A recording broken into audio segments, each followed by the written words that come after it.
ರಾಸಿಕಾ ಫಜಾಲಿಯ ಒಂದು video viral ಆಗಿದ್ದು, ಇದು ಸಿಹಿ ಕಹಿ ಅನುಭವ. ಪದವಿ ಪಡೆದರೂ ಹಣ ಕಟ್ಟಲಾಗದೆ ಪದವಿ ಉಡುಗೊರೆ ತೊಟ್ಟಿಕೊಳ್ಳಲಾಗಲಿಲ್ಲ, ಪದವಿ ಪಡೆಯಲಾಗಲಿಲ್ಲ ಎಂದು ಅವರು ಹೇಳಿಕೊಂಡಿದ್ದಾರೆ. ಪದವಿ ಪಡೆದ ಪ್ರತಿಯೊಬ್ಬರಿಗೂ ಪದವಿ ಪ್ರದಾನ ಸಮಾರಂಭದಲ್ಲಿ ಪದವಿ ಉಡುಗೆಯಲ್ಲಿ ವೇದಿಕೆಯೇರಿ ಪದವಿ ಪತ್ರ ಪಡೆಯುವ ಕನಸು ಇರುತ್ತದೆ.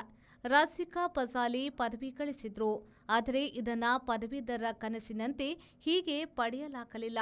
ಹಣದ ಅಡಚಣೆಯಿಂದ ಅವರು ಶುಲ್ಕ ಕಟ್ಟಲು ಸಾಧ್ಯವಾಗಿರಲಿಲ್ಲ. ಹಾಗಾಗಿ ನನ್ನ ಪದವಿ ಸಮಾರಂಭದಲ್ಲಿ ನಾನು ವೀಕ್ಷಕಿಯಾಗಿದ್ದೆ ಎಂದು ವಿಡಿಯೋ ಮಾಡಿ ಬಿಟ್ಟಿದ್ದಾರೆ. ಅದು ವೈರಲ್ ಆಗಿದೆ. ರಾಸಿಕಾ ಫಜಾಲಿ ಡಿಜಿಟಲ್ ಕ್ರಿಯೇಟರ್ ಆಗಿ ಪದವಿಯನ್ನ ಪಡೆದಿದ್ದಾರೆ. ಪದವಿ ಪ್ರದಾನ ಸಮಾರಂಭದಲ್ಲಿ ನಾನು ಗುಂಪಿನಲ್ಲಿ ಕುಳಿತುಕೊಂಡಿದ್ದೆ ಎಂದು ಹೇಳಿದ್ದಾರೆ. ಕಳೆದ ವರ್ಷ ನಾನು ಬ್ಯಾಚುಲರ್ ಪದವಿ ಪಡೆದಾಗಲೂ ಹಣದ ಕಾರಣಕ್ಕೆ ಕೊನೆಗಾಣಲಾಗಲಿಲ್ಲ.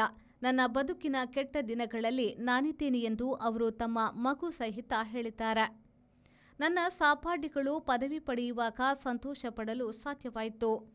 ಸಿಂಗಲ್ ವರ್ಕಿಂಗ್ ಮಾಮ್ ಆಗಿ ನಾನು ಡಿಸ್ಟಿಂಕ್ಷನ್ನಲ್ಲಿ ಪದವಿ ಮುಗಿಸಿದ್ದೆ. ಮಾಸ್ಟರ್ ಡಿಗ್ರಿ ಮುಗಿಸಿದೆ ಎಂಬುದು ಮುಖ್ಯ. ಕಾಲ ಕೂಡಿ ಬಂದಿತು ಎಂದು ಅವರು ಹೇಳಿಕೊಂಡಿದ್ದಾರೆ. ಆದರೆ ವಿಡಿಯೋದಲ್ಲಿ ಇತರ ಯಾವ ವಿವರಗಳು ಕೂಡ ಇಲ್ಲ.